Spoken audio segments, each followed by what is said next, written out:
Welcome to the Fly Culture Podcast, bringing you interviews, reviews and fishing tips. Here's your host, Pete Tigers. There's something special about looking down into the water and being able to see the fish. I've seen fish rising this morning. I'm on the test, and the pub I was staying in last night, I saw the river keeper Rob as well, who told me that water temperatures are good at the moment. He said it's 14.8, which is nicely within comfortable water temperatures for the trout. We've seen some rising this morning. We've been spotting some fish as well. I'm fishing today with Will Shropshire, who is a passionate trout and salmon angler and author of the book Silver Ghosts. And the plan today is to spend some time fishing with him. We've sat at his house and had a cup of coffee and a chat. And I've spoken to him a few times on the phone. And he's just such a really good guy, really good company. And we're going to learn a little bit about what this river means to him, but also his book too. So I'm really looking forward to today. Well, it's great to have you along on the Fly Culture Podcast. How are you doing today? I'm really well, Pete. Thanks. Lovely to be here with you and to see the excitement on your face at being by the river. It doesn't take a lot. It really doesn't take a lot. It's a beautiful day, isn't it? And it was lovely seeing Rob again and getting water temperatures and knowing that we're within a safe area to fish that's not going to cause difficulties for the trout and the grayling as well. So that's a real added bonus, because I guess you're probably similar to me, that I was sort of preparing myself if it were too warm that we'd just sit and talk about fishing, which is pretty good, but casting a fly or two is even better, isn't it? Yeah, totally agree with you. And being spring-fed, the test, I think it just keeps its temperature down more than some of the other rivers, and it's great that it's at this lower temperature and we can fish today. And what we're going to do, the plan is we've walked up the beat and had a look around, and there's plenty of fish round. There's been a few rising as well, and we're going to see what we can find in here. There are, as I said, it's lovely to be able to spot the fish going about their business at the moment. So that's going to be the plan. It's a slow stroll up the river and see if we can find a rising fish or two. So we've been slowly walking up the river. I've been keeping half an eye out for some grayling as well. I threw my dry fly at a wild brown trout that very politely told me to go get lost. And there's a couple of fish rising in front of us at the moment that I think Will's going to have a go at. But Will, this is sort of, you've been up on the Tay. I know I got a text from you about your son catching a couple of fish. It must be strange having a single-handed rod in your hand. Yeah, that's right, Pete. Quite different for me, having thrashed away with a 15-footer for some time. But I'm really enjoying it. I'm enjoying the mobility along the riverbank here, and similarly getting shown how interesting I am by the fish that are in the water at the moment. There's a few rising in front of us. Do you reckon there's one just gone there as well? That looked like a wild fish as well. There's a few rising here, aren't there? But one, two, as we're speaking, they look like they're taking emergers of some sort. I know I was fishing the Wiley yesterday and there was some very small olives coming off. I don't know if this being a different river again, if it is a different hatch. I put a caddis on with a red button because I was for me, being able to spot the fish is really, really exciting, and grayling as well are really exciting for me. Don't get me wrong about the trout as well, but getting the chance to fish for grayling and actually see them is quite thrilling for me. But what do you reckon? Do you think it's worth a try at those risers? Yeah, I think so. I mean, it's bright, as we know, but there is a little bit of a breeze, a little bit of a ripple, and they are active. So if anyone can get them, Pete, I'm sure it's you. Well, hopefully that isn't the kiss of death anyway, but let's have a go, see how we get on. So I found a relatively nice grayling that I've made a few casts at. Doesn't want to know. It's done that typical thing that the fly goes right on a perfect path to it, and it just darts away from it and just gently sachets out the way of it. So I'm going to rest it for a tiny bit and then try something a little bit more brassy just to see if that might bring it into play. But while we're here, I thought, Will, how did your fly fishing begin and where has it taken you to? Well, Pete, I guess like a lot of teenagers in the early 80s, in the summer holidays with both parents working, you had to try and find things to occupy yourself. And we had a play leadership scheme, which was run at the local rec ground, which is where an 18-year-old or two looked after us youngsters, and we played rounders, and you got to go to Alton Towers at the end of that course. And if it wasn't that, we'd drag ourselves off fishing. And a mate of mine and I, we used to pack a few lemon curd sandwiches in a sunblessed bag and cycle off to this small river called the Meese, which ultimately is a tributary of the Severn. And it was probably only about as wide as a minibus, and we'd fish it for largely, I guess, gudgeon and dace, but occasionally you'd find something unexpected. I remember one day catching a bream that it was about the size of the bike I was riding's wheel. I felt probably at the size it wasn't, but that was great. And then another time, my mate Woody, he really liked to spin for pike in this river. I remember I was sat trotting away some maggots down the river, and I heard this shout from him, "Bring a net!" And so I went down the river to him, and he hooked this pike, and he was trying to tow it towards the bank. I got the net under it. The pike probably only fit half in it. We pulled it through the reeds, disturbed a wasp's nest. The wasp stung me. I dropped the net. He's frightened of wasps, so he ran away. And the pike slipped back into the river and got away. And it sounds like one of those, fisherman's tales, but it really did happen. And here I am, 40 plus years later, talking to you about that formative days of my fishing. So it wasn't really fly fishing initially, and then, as I got a bit older, got more into rugby and other activities. And it wasn't until about 20 years old I was offered the chance to go up to the Isle of Lewis to work as a river warden over summer holidays. And I went up with a mate of mine, not really knowing what to expect. And we were, proper river wardens. We were given badges, and the main job was to work overnight watching for poachers on the river there. And it was, it was really healthy. It was a great thing to be doing. And in the daytime, there wasn't too much else you could do, but we were allowed to fish on the locks up there. And that was what became our main kind of time consumption during those 6 or 7 weeks, was fishing for wild trout, fly fishing on the locks up in out to Lewis. And we didn't get a chance for the salmon fishing, but we had some great times on that. I came back super healthy with a good savings from the work, and it was a really memorable summer. And after that, I went off to work for quite a while. It took me to Asia, and there wasn't too much fly fishing to do out there, and I was busy, working and starting a family. And it was only really when I came back from Asia and moved to Hampshire that I got back into fly fishing. And that trip to Lewis sounds as though it was a life-affirming sort of trip for you, not just from a fishing point of view.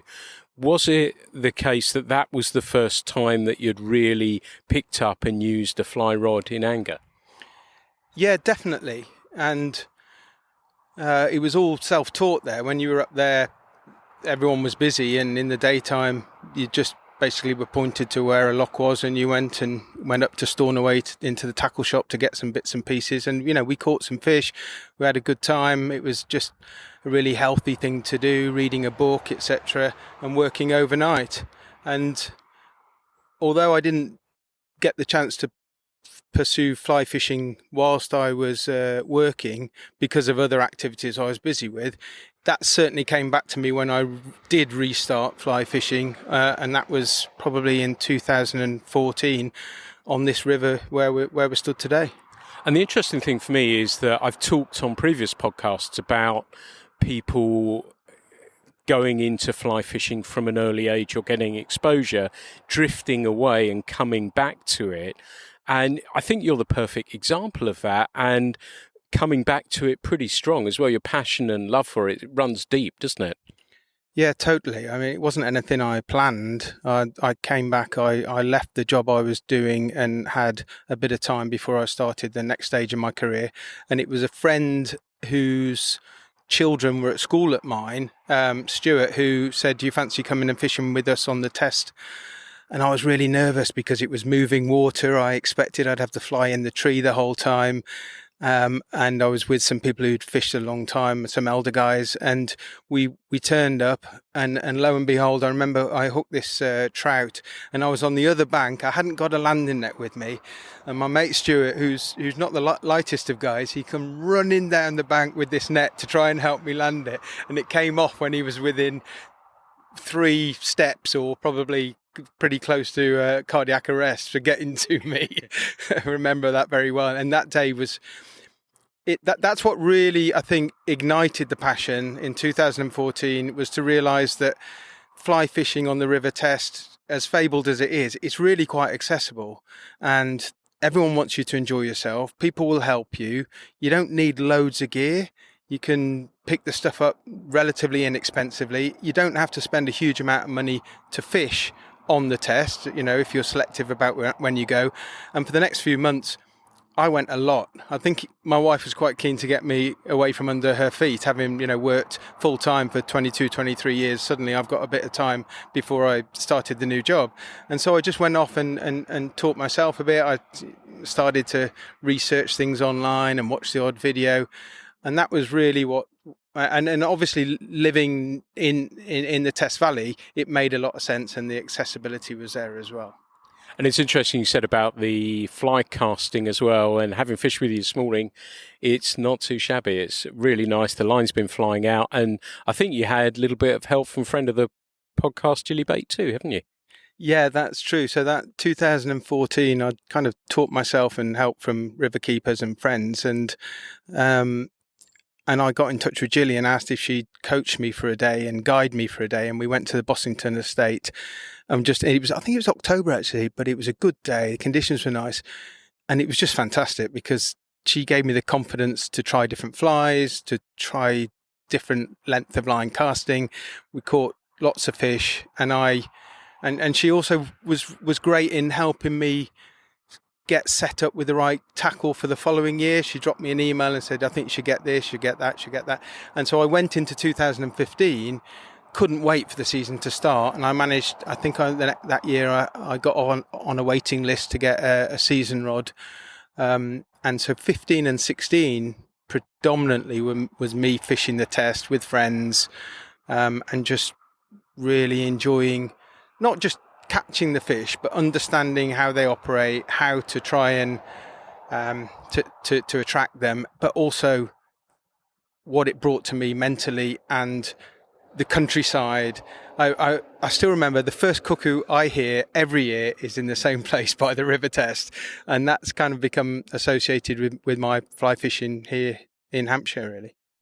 Lovely story, really lovely story. And while we've been talking, I've been obviously holding the microphone, and we've been watching the river. It looks as though that grayling may have shifted upstream just a little bit. So we may make a couple of steps up and have a look and see. But it's looking okay. It's pretty warm now, isn't it? Water temperature is still good, so that's fine. We're going to go and see if we can hunt down this grayling and see. I can't see him. It looks like they've shifted upstream just a tiny bit, haven't they? Yeah, I think probably me ranting away has spooked them up a bit further, but maybe into the shade, Pete. Let's go and see if we can find them up there. It's probably your reputation has preceded you. Will knows how to make an old man run. I just walked down to the bottom of the beat. I've said my search for grayling continues. The two that we'd seen sort of, for some reason, have moved upstream a little bit and became a little bit more jittery. So we've walked downstream. I thought, well, I'll see if there's any more. And where I've been concentrating, we've got, as I'm looking upstream, I've got the main river on my left here that's probably 40 feet wide. And then it's the carrier I've been looking at. And that's probably half the size, I would think. Just seen a big rise upstream as well on the far side. And as I said, an old man running, that I'd heard a shout from Will, and he found, spotted, hooked and landed a really nice brown trout. Well done, buddy. Thank you.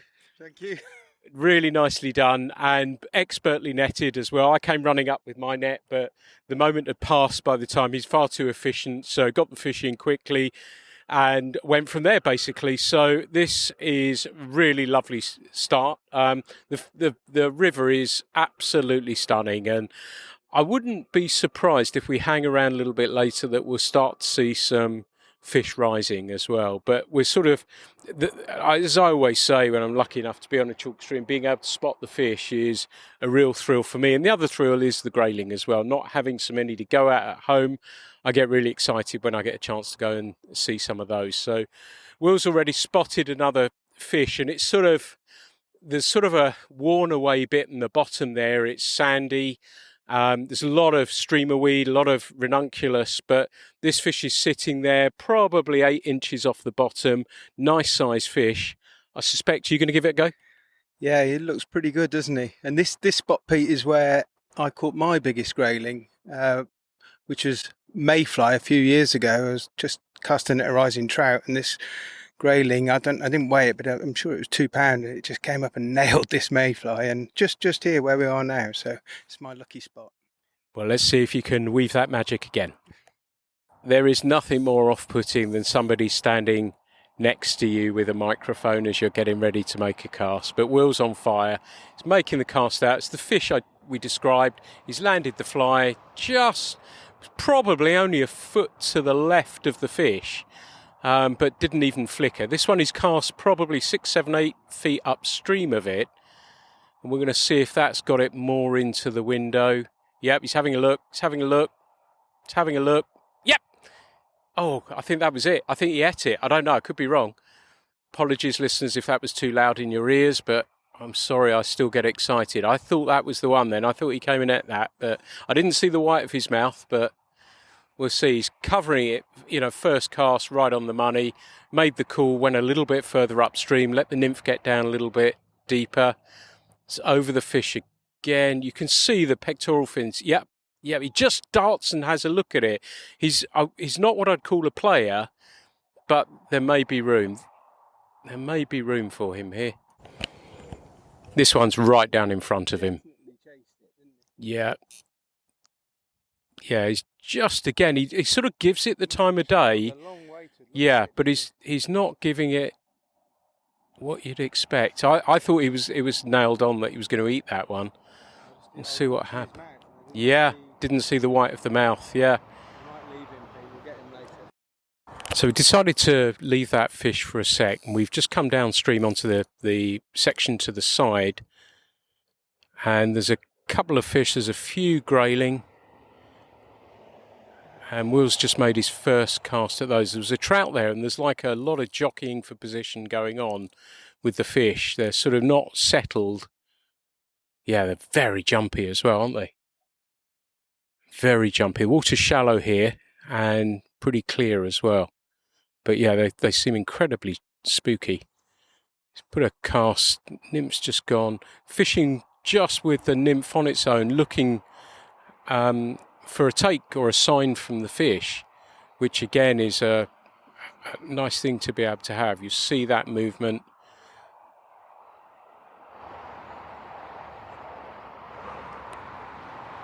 There's that brown a little bit further. It's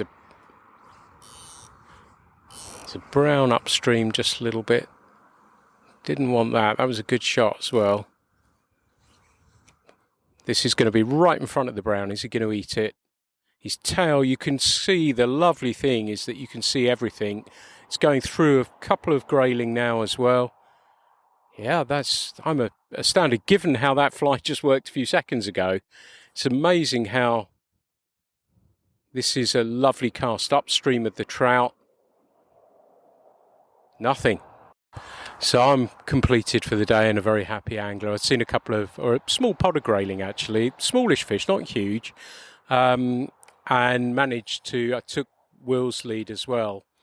And just the sighted nymph and watching the fish take, and managed to catch a couple of grayling. Will's had one just come and have a look. And again, it looked pretty close there that was going to be close. I reckon this is the one. Yep. Oh, I thought that little guy hit it then. So exciting, this form of fishing. And again, yeah, he's got him. Well done, Will. Great. He'd had a look previously, And with grayling, it's not so easy to see if they've taken it. I just try and judge, and luckily I can see the fish in the water, or we can see the fish in the water, so you can see those takes, and that fish came and took it, and that's been really productive little spot. No more wide, probably 10, 12 foot wide. There's probably 3 more graylings sitting there actually as well, so that's 3 we've had out of there, and there's 3 more sitting, so it may well be that we have another look. And I can see trout. I threw at one a little further downstream, just a tiny way. Really, really spooky at the moment. I don't know if it is the bright, clear conditions, but the grayling there, it's been thrilling to see that. And there's 2 or 3 more there, Will, if you fancy it as well. So he's on fire. The man is on fire at the moment. So it's thrilling to see that. And we changed his fly up and straight into a fish, 2nd or 3rd cast, which is really awesome to see. We spotted a fish just a short distance upstream, so on the carrier part. Doesn't seem the most settled fish, but we're going to give him a look, see if anyone's home. Oh, and he came and looked at it. Just about see him there. He's still there. So he's probably only about 4 foot out from the bank. Oh, he's going to eat this. Yeah, he's got him straight away. What a great job. What a great job, Will. That fish was just game on. Absolutely. Oh, he's screaming downstream. He's really unhappy. So he's trying to get him right. Yeah, this one, you can probably hear the reel now as well. And went screaming downstream. And, angry fish. Do you want me to, on netting duties? Yeah, it's a lively one. He's not happy. So that was a wild brown trout, really, really angry one as well. We changed the grayling I caught flying. It was one of Philippa Hake's pattern, and it's just got a little pink tag on it. It's a nymph, little pink tag. And I gave Will one, and it seems to be working pretty well for him too as well. So thank you, Philippa. So we walked back upstream to the fish we described a little bit earlier, and Will's just casting. He's got Philippa's fly on still, and we're going to see if this is a player, this fish. That one was a pretty good first shot, and not even a flicker. It looks as though you have to get it a little bit further upstream so they get a pretty good look, get a chance to sink, and they get a good look, because it looks like the fish don't want to move particularly far for a fly. This one, it's not even shifted.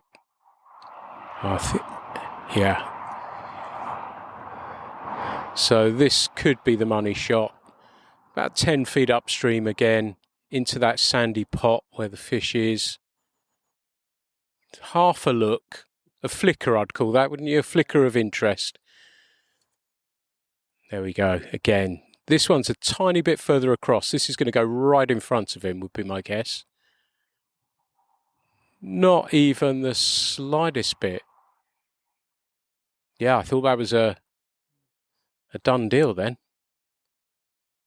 Right, this one's going to be the shot, I think. Perfectly done. No, not even a flicker from him. So we've taken a bit of refuge out of the sun. So apologies if there's a tiny bit of road noise in the background. You may get it, you may not. But we've got a nice sheltered area here. But we've been talking, as you probably gathered as well, catching some trout. And I've certainly gone after the grayling, and that's been really, really thrilling. I've really, really enjoyed that and been lucky to catch, since I last spoke, a couple of nice ones, which was really, really good fun. But Will, the other thing as well, and we're going to move on to the book, but I think this sort of segues really nicely into it. Salmon are an important part of your life as well, aren't they? From a fishing point of view, from a conservation, but they're a special fish for you. Would that be fair to say? Yeah, that's right, Pete. And from fly fishing for trout in Hampshire, I kind of moved on to salmon under the wing of a friend of mine who asked if I'd like to go up to Scotland and try. This was, I think, 2016, end of 2016. So I went along and had my first kind of exposure experience of big rods, big river, didn't have any of the tackle, loved it. Although the first day we got there and it had rained so heavily that the water was up about 9 feet and there were trees going past. I mean, they might as well have had giraffes stood on them. It was that kind of Zambezi flooded environment. But we occupied ourselves by going to the local co-op and selecting one of every Scottish beer that we could find, and had the inaugural Scottish beer tasting festival. And that kind of just kept us reasonably busy, and we managed to fish on the second and third day. And on the third day, the gilly managed to get me onto a small salmon, and I've still got that photo. And the next couple of years I went back with the same group. And it wasn't until 2019 when I felt confident enough to maybe go out salmon fishing somewhere else and with different people, and doing a bit of research as to, where might you have a chance of catching salmon in April, decided to try the River Dee. I went up there with a couple of my friends, and we fished Bankery the first day, and under the guys of a really kind gilly there, staying at the Bankery Lodge, just loved it, really liked the water. I caught my first kelt, although at the time didn't really know, once this silver thing was coming to the net, that it wasn't a spring salmon. But then the next day, incredibly, I managed to catch a springer, and a friend of mine caught a fish as well. And it was that 2019 that I really started to get the bug and enjoyed being on Dee side. The people were really friendly, really helpful, and the estates up there, shrouded in history. And I've fished a few times that year, including in June. I went to Bankery and caught 2 salmon before breakfast. And I can remember the moment now. I was sat in the window of the Bankery Lodge having my breakfast, looking out at the river, texting my wife, just saying, this feels like I'm high, that I've caught these 2 beautiful creatures in the morning. And it was that year that I started to, I guess, talk to more people about salmon, to understand how the numbers have changed and the drastic fall in numbers, and started to get my head around why this was happening. Did a bit of research, tried to make my own opinion of what could be done and what might be able to address this change, and kind of came to the conclusion that the science was really important. It's critical to know where the salmon are disappearing, but similarly it's important for more people to care about it, and if society cares more about this, just like we did as society about plastic in the oceans, things are more likely to change. And so I started then to think about what little thing can I do that might help make more people aware of it. And that's going to bring us nicely on to the book. But I want to ask some personal questions first. And, it seems appropriate that we're standing on the test right now. And that transition from fishing an upstream dry fly to swinging flies, how did you find that on that first time? Because I think a lot of people look at salmon fishing differently from trout fishing, and it may be something that doesn't appeal to them. I get it. I have a foot very firmly in both camps and enjoy both of them immensely. But how did you find that transition from chalk streams to the mighty River Dee? I found that it took me a little while to get used to casting with a 2-handed rod, but the challenge of learning that was a real driver for me. And when you do get that cast right, it gave me even more pleasure than getting, putting that dry fly in the right place in front of a rising trout. But what I also became to appreciate was I love being in the river. And most of my trout fishing at this point had been from the bank, and I couldn't quite understand really what it was that was different. Understandably, the River Dee is quite different scenery than the River Test. But I love being in the water, feeling the water against my legs. Probably early on, a bit too much. I think I once or twice got myself where I was, on my tiptoes and the water was just lapping at the top of my waders. But I find mentally being in the water, casting downstream and across with a spey cast, puts me in a different place to stalking a trout with a 9-foot rod. And did you take some spey casting lessons before you went, or did you pick it up as you went along? I picked it up as I went along, probably quite slowly, and to the disappointment of some of the gillies that were watching me froth away at time to time. But all gillies want people to enjoy themselves. They want fisher people to enjoy their time on the water and ideally to be successful, and they're more than willing to help you. And I took a lot of help from the gillies in 2019 on the D. I went online as well. I think nowadays there's lots of information available online, whether it's videos or whether it's websites.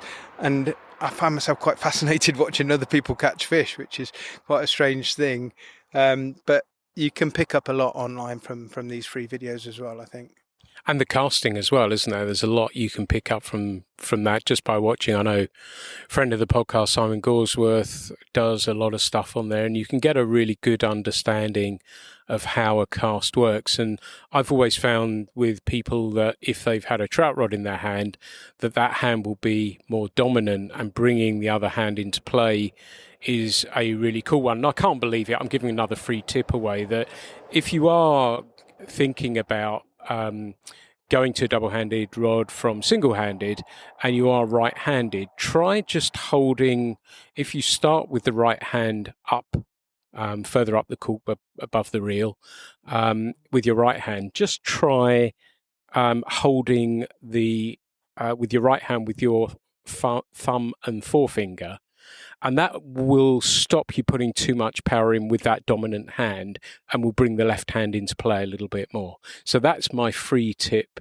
for today that will hopefully help. And I can't recommend it enough, that it's just such good fun. And I know we don't have a lot to go at, but to make that connection with a fish that's found its way home to its home river, I've said many times, is I'm not a spiritual person, but it certainly feels that. Did you feel that? What were those emotions? If we put the Celt aside with that first springer, what were your emotions with that? I know you said you're on a little bit of a high. Did you feel quite emotional when that line came to life and the fish had taken your fly? Yeah, I did. It felt a little bit like I was just in a completely different zone, and that I was been transported somewhere where nothing else mattered.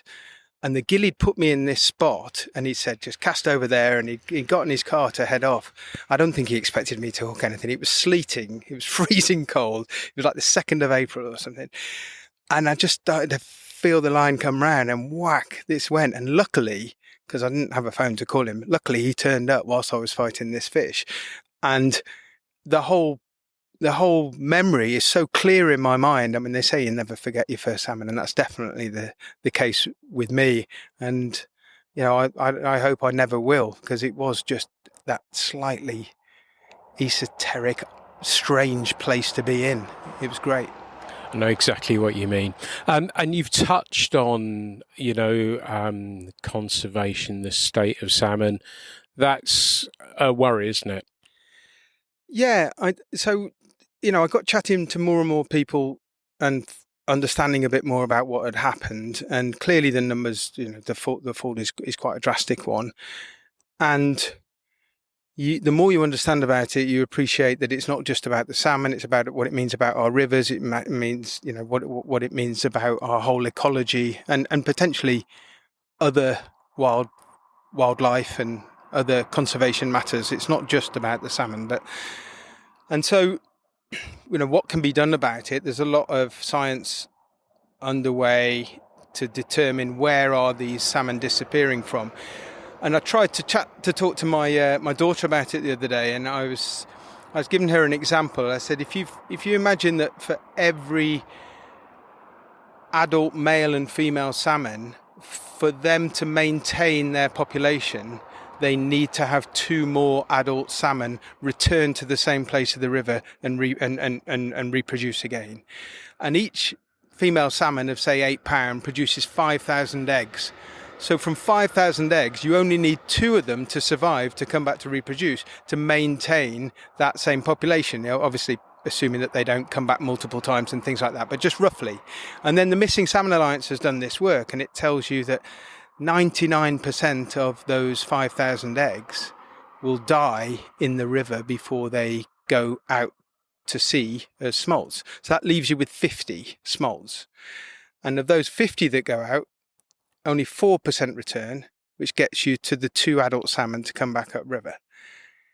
That's quite a dramatic fall in population. And it just makes you feel how fragile it is when you're losing 99% of the young before they even leave the river.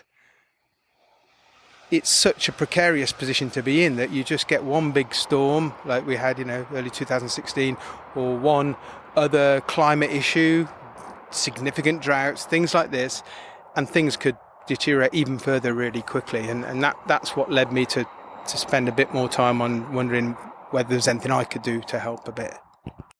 So it brings us nicely on to your book, Silver Ghosts, which I've read.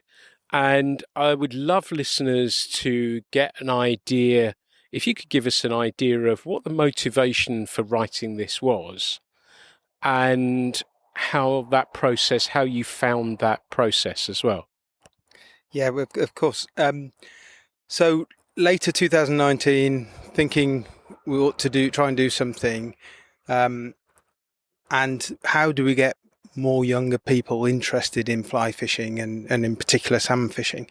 And I thought, well, you need to try and make it a bit cooler. So we need to, as good as gone fishing has been and as enjoyable for so many millions of people, even those, that aren't fishermen, it's more of an age demographic than I think what we need to try and attract to make salmon fishing more a louder voice, if you like, across the population.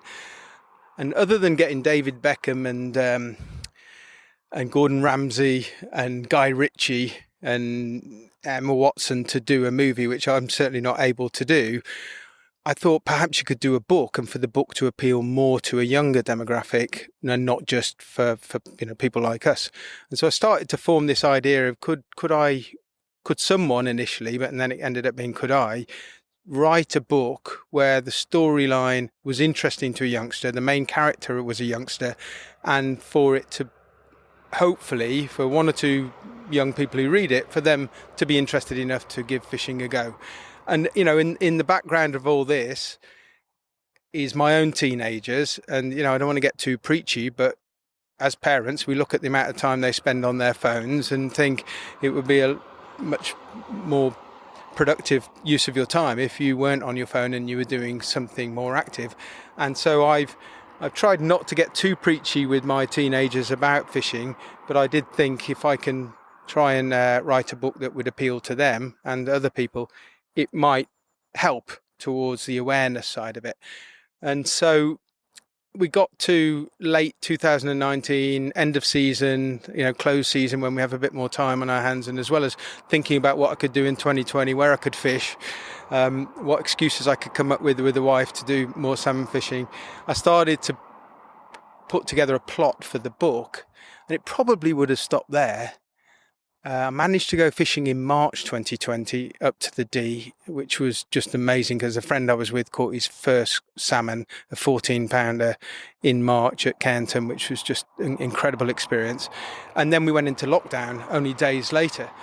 And so over the next 8 to 10 weeks, I spent more time on this book, and I approached it a bit like a financier, really. I had a spreadsheet and I started to populate my plot with various sub stories, and it started to fill in the grid points on it, and gradually got this idea that it needed to be about someone my own son's age, and that for them to be Aberdeen based, and for them to be pushed towards fishing, but for fishing to really open up and to give them an impression on life that they didn't have up until that point, and for it to lead them in a different direction. And then from there I started to do the research into different neighbourhoods, different things that have happened in Aberdeen's past about, the importance of the paper industry, the river itself, the kind of historic runs of fish that it's had and the times of the year and everything, and just gradually started to develop this picture. And then I started to actually write a few of the chapters. And then we came out of lockdown, and I kind of put it aside a bit because we're allowed out to play. And so I started to go and fish a bit more. But of course, I now had this excuse to do more fishing because it was all research. And so to my wonderful dear wife, I had to go and do a bit more research for this book I was doing. And again, I'm not sure I would have really pursued it as actively if we hadn't had further lockdown. And then it became a real purpose for me. I really felt this was my contribution, both for me learning more about the Atlantic salmon, about the challenges they face, about the importance it is to the culture and the network and the fabric of these places. And it carried on from there into the next lockdown in 2021. And I got to the point where I just thought, I'm bloody going to finish this. This is not going to be that Word document that sits on my hard drive. And in 20 years' time, I look back on it and say, oh, I nearly wrote a book once. And so I made the rash decision of telling my friend Stuart that I was writing this book, because I'd kept it to myself for a while. And I knew then I'd keep getting asked about how it was going and I'd have to get it done. And I did. I managed to get to a point where it was just about readable. And then I farmed it out to a few friends of mine, my sister, and someone she introduced me to, just to get feedback, and then eventually landed up with a chap who I think's been on this podcast before, Chris Newton, who's a well-known author, angler, fly fisherman and editor. And he was really helpful in taking this scruffy Word document of mine and turning it into a reasonably coherent, grammatically correct story. And that was the middle of last year. Yeah, that's how I ended up with a book. And we'll go into the synopsis of what it's about shortly, but I'm guessing, I don't know this, but I'm guessing your background isn't as a writer. And so if it isn't, how did you find that? As you say, you sat on it, it sounds as though the planning was exactly right, that you had, the chapters, how everything would tie together and how it would work, and the underlying message as well. You had all of those things. Was lockdown a good time for that process to allow you to think and refine? It may not be that you're sitting down in front of the computer every day, but was it one of those things that you were thinking about, I can put that in, or this, and then you'd rush to it and write a few words? How has that been for you as a process? Yeah, definitely. And so early on, what I decided to do was to try and read some other books which were kind of fishing based, but fiction. And so, I reread A River Runs Through It, The River Why. I even read Salmon Fishing in the Yemen. And then I watched a few movies which had the kind of feel about them, which I thought was what I was trying to achieve. So I watched Kes.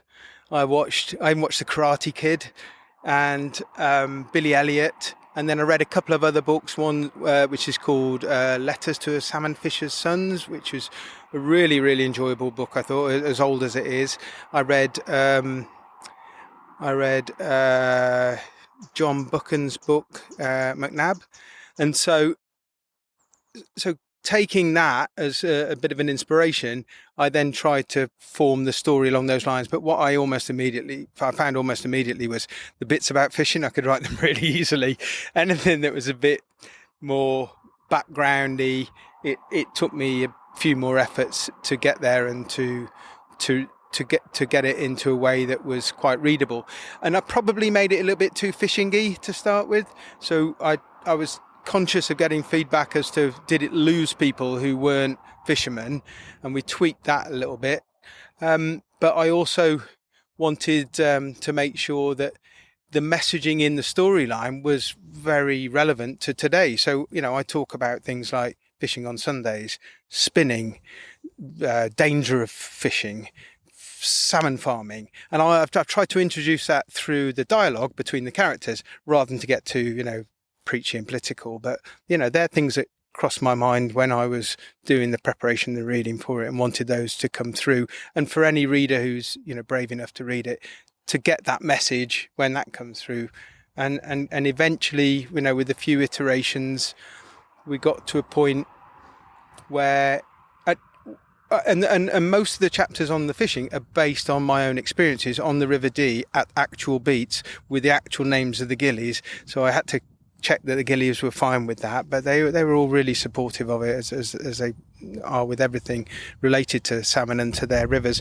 And then eventually got to the place where I thought that the story was just about as good as I was going to get it to be. And that's an interesting point you talk about from a fishing perspective. And it must be, and I know, we'd spoken on the phone a little bit about it. And I said to you, it must be difficult to write fishing fiction when the lead character's going fishing, not to say they caught a fish every time. That must be really difficult, mustn't it, to do that and make that into the story so that it's not, he's going fishing and he's going to catch fish. And you managed to tackle that well, didn't you?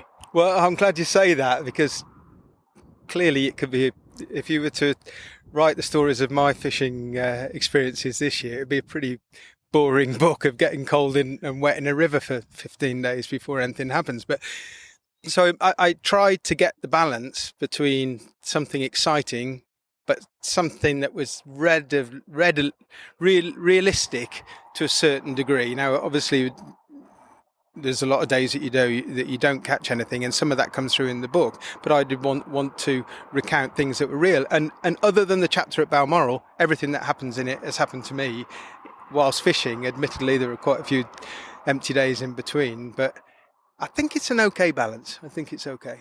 Absolutely, you capture that really, really well. And you talking about the books for inspiration, I can see. We're going to go into what the book is actually about, but, I can see river runs through it in there, and almost the theme of the river of life is running through that book as well, isn't it, with the characters?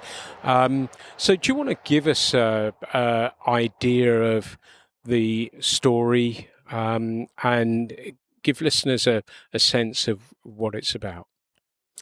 Yeah, I'll do my best. So, a teenager, the same age as my son, living in Aberdeen.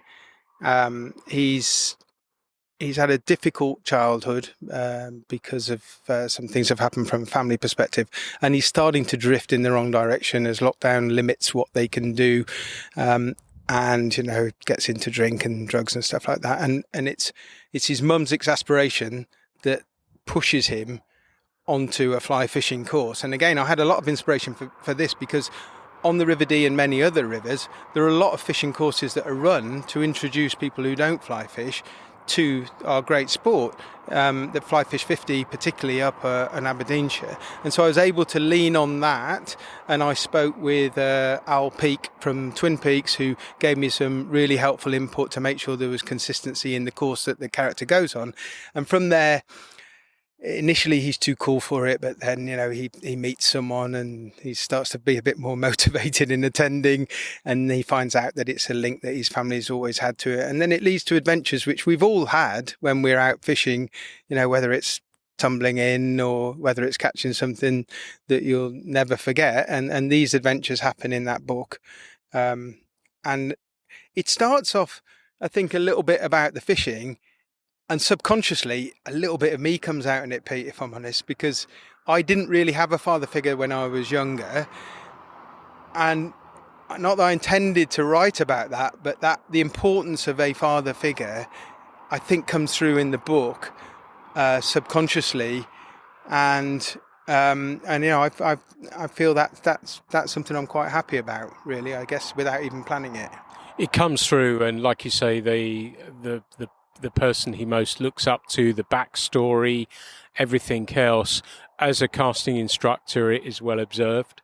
And I remember reading it thinking, yep, and it was quite clear that it had been well researched and made a lot of sense as well. So I was very pleased when I read that as well. So and I think that probably says a lot about the research that went into that as well, and how thoroughly you've researched that aspect of it, and you tie together so many things so nicely, and the plot, sort of the direction, it takes some unexpected turns, but it's a really interesting look at it. And I think it would probably, for me, for example, would be the thought of sitting down and writing a book of fiction about fishing or cars or whatever it may be, I'd find incredibly difficult. Whereas if you asked me to write a book about salmon, I could give it salmon fishing, or trout fishing, I could give it a pretty good stab. So yeah, that's a really interesting challenge. And there isn't, like you said, you've mentioned some fiction books. There aren't many really, are there? No, there aren't. And you're not going to get teenagers excited about salmon fishing, by talking through the techniques for fishing for spring salmon. You need to engage them in it and make them feel that they're a part of it, which can be done, via a video or a TV show, or as I mentioned before, or through the book, or maybe one leads to the other. So I'm surprised there aren't more, really, because so many people enjoy fishing and it's a great setting. There's lots of fiction written about various sports, but not so many about fishing. And so I didn't find it super easy. I must admit, it felt from time to time like it was that homework that I hadn't done and it was meant to be handed in, and I needed to get myself in front of the screen and slog away it a little bit. But I got a lot of support and encouragement. And then when I got to the finish point, a few people helped me up on the D, in particular Mel Shand, who's a wonderful help. She sits on the D Trust board. She's an artist, and she really gave me a bit more authenticity, because she just kind of giggled a bit and said, that dialogue is not what a 17-year-old in Aberdeen would say. So the vernacular got changed a little bit, but in a really light-hearted, friendly way. And I felt a little bit awkward because, there's a sex scene and things like this. And I've had to kind of broach it with my teenage kids without it being difficult. And they've been really supportive. They've read it. My 93-year-old aunt's read it. And the feedback was good. And I just didn't really have the confidence in throwing it out there early on. I was just looking, I guess, for a bit of reassurance that it was readable and it wasn't just friends and family just being nice to me. And so not having been in this situation before and not really knowing what the way forward was, I decided to approach a few people and send the book to them. One was yourself, and I sent it to a couple of other people, including Jim Murray, who was really kind, read it all, gave me feedback, introduced me to a couple of people to help, and came to the conclusion that this, for me, it's for a purpose. And whereas some people might climb Kilimanjaro or, hike up to base camp or swim the channel, mine was to write a book, and it was for a purpose. And as well as the awareness, I was going to try and raise a little bit of money if I could, for the causes that support, our wild Atlantic salmon. And I think that's really cool. And, you fit in perfectly with our ethos at Fly Culture, that we encourage writers, if they've done it before, if they haven't done it before. And it's pleasing to see that. And now speaking to you and spending the day with you, and you describing Kes as a reference. And I know when we first spoke, I could see this as some sort of film or television background for this story, because for me, it fits perfectly. Is that something, do you think, that could be explored at some stage? Or I don't know, it's just me throwing it out, but I know we had that conversation when I read it, and I immediately thought, wow, this has some mileage, and like you say, it can span across a number of generations that could entertain, but also give a backstory that, as anglers, is really important to us. Yeah, of course, that would be great. I think for me, the focus at the moment is to try and get the book out to more people, and for that to be not just, middle-aged guys who are fishing. There is quite an element of diversity in the book with the characters in there, which has been important to me. And I've had a lot of support from various people who I've sent the book to for feedback, female anglers, people who, like yourself, have got a lot of experience in fishing and have got a lot more connectivity with the direction that the research is taking place for salmon. And so, because this was all new to me, and I was trying to teach myself and understand which of the charities, which of the fishery boards, what's the regulation look like.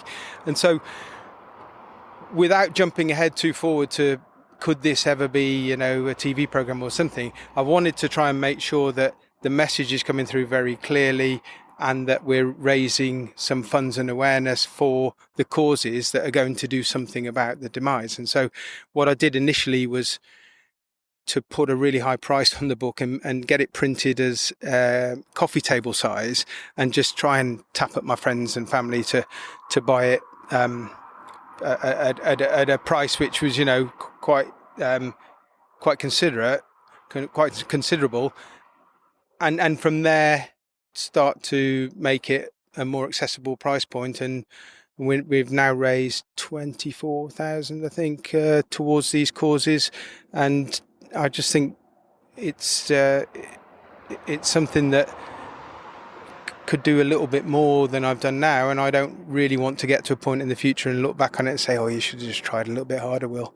And so I'm putting myself in a position that I'm probably not super comfortable with by having conversations and putting stuff on social media to see if we can encourage more people to take a look.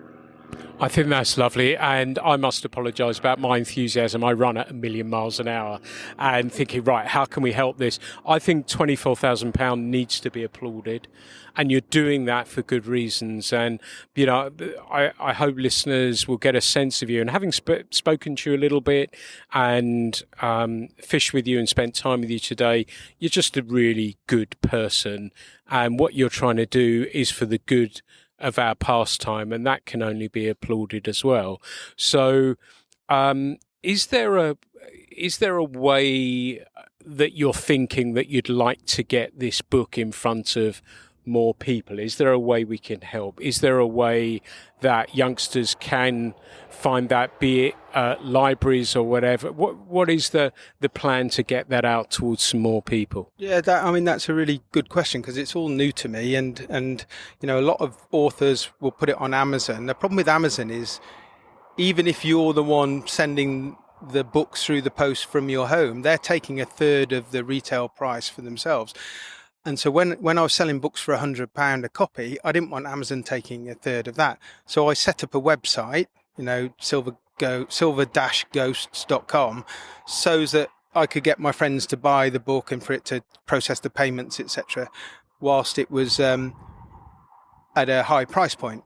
Of course, with Amazon, once you get a number of purchases and you get feedback, it starts to feed itself, and then it gets pushed to the rankings and the charts, and it gets in it. You like that, you might like this thing, and it starts to build its own momentum, if you like. So ultimately, the book needs to be accessible on Amazon if it's to reach a wide audience. But I think at the moment, what I'm trying to work out is, should I make it free to school children in the Aberdeenshire area, or should I make an effort to go and visit some schools with the education officers from the D Trust and from other rivers?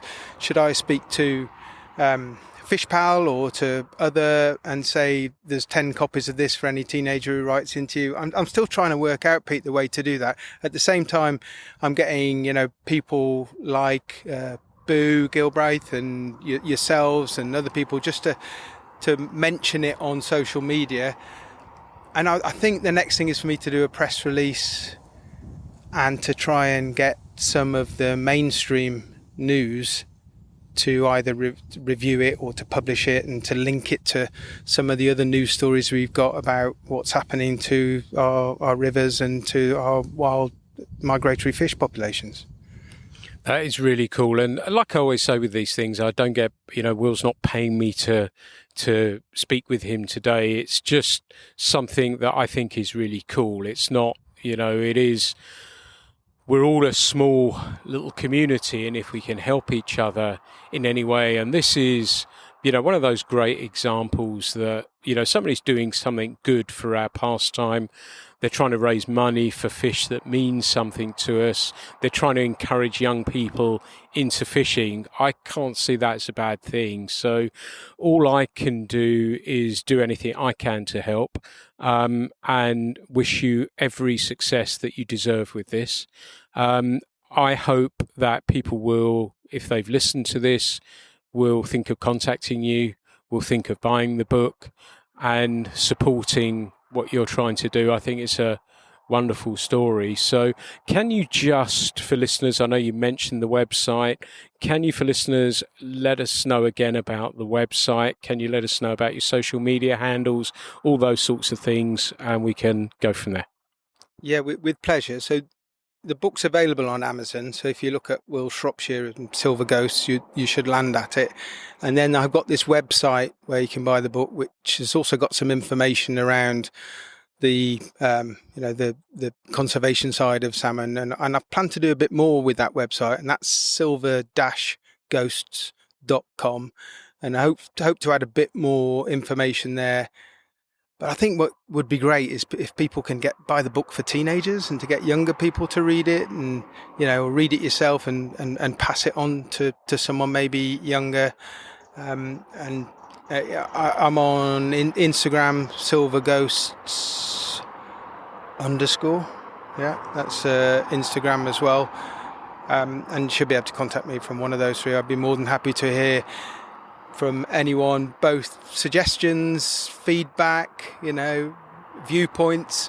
At some point, the funds that we're raising now, we're going to deploy, which a lot of the people who've bought the books have asked me, how are you going to use the money that we're providing you with? And, I'm speaking to the Atlantic Salmon Trust, to the River Dee Trust, and to Wild Fish about ways that we can deploy the funds so that it's aligned with what the book's about, rather than it just be, here's to fund some more trees, or, here's to lobby some Scottish MPs, or whatever it may be. I want to try and have that link to the education, the diversity that fishing ought to become more available to, and to focus in that area which is under discussion at the moment.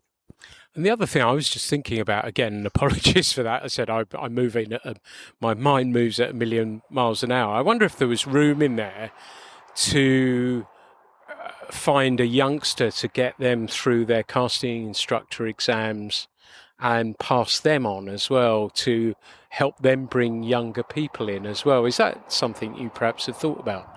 Yeah, definitely. And I mean, there's a number of really, really worthy charities. I think one called the Mayfly Project in London, which you may have heard of. And, which of these should we support more? Can we raise more money and use Silver Ghosts as almost as a tagline for trying to collectively bring more people into the sport, to get them to care about salmon and to influence the regulators and authorities into making the change that we deem to be necessary. So anything, Pete, like that, I think I'd be keen to hear about, and for us to work out, which is the best utilisation of these funds that we're hopefully generating. Fantastic. And we've had Susan Scrooper on she's a fly culture contributor, and she's been a podcast guest talking about the Mayfly Project. So hopefully we can put the two of you in touch if you're not already. So, Will, it's been brilliant, and it's been so nice to meet you, to see how this has been playing out. I do doff my cap to you for what you're doing, because I think it's really wonderful for our pastime. So thank you for that. Thank you for being on the Fly Culture podcast. It's been really cool to spend time with you today. My pleasure, Pete. Thanks for having me on, for listening to me, and for watching my casting this afternoon. It's been a great afternoon and good fun. Thank you. And it's been great. We're going to stay on a little bit, I think. While we've initially been talking, I've been watching the sun sort of behind us now, and I was saying to Will that I'd seen a sizable trout rise, one of those lovely just head up New Zealand type rises. He's not gone for a bit now. There's a little bit of cloud in the background. Perhaps if that obscures the sun for a little bit, we might be in the game. But we're going to wait a little bit, I think. We may even go and have a soft drink somewhere and see how we get on, and then perhaps come back to the river. But it's been one of those great days on the water. I may come back with some more commentary of what we're up to, but thank you as always for listening to the Fly Culture podcast. The Fly Culture podcast is brought to you in association with Fly Culture, a quarterly print magazine. For more information, please visit flyculturemag.com. You can also find Fly Culture on Instagram, Facebook and Twitter.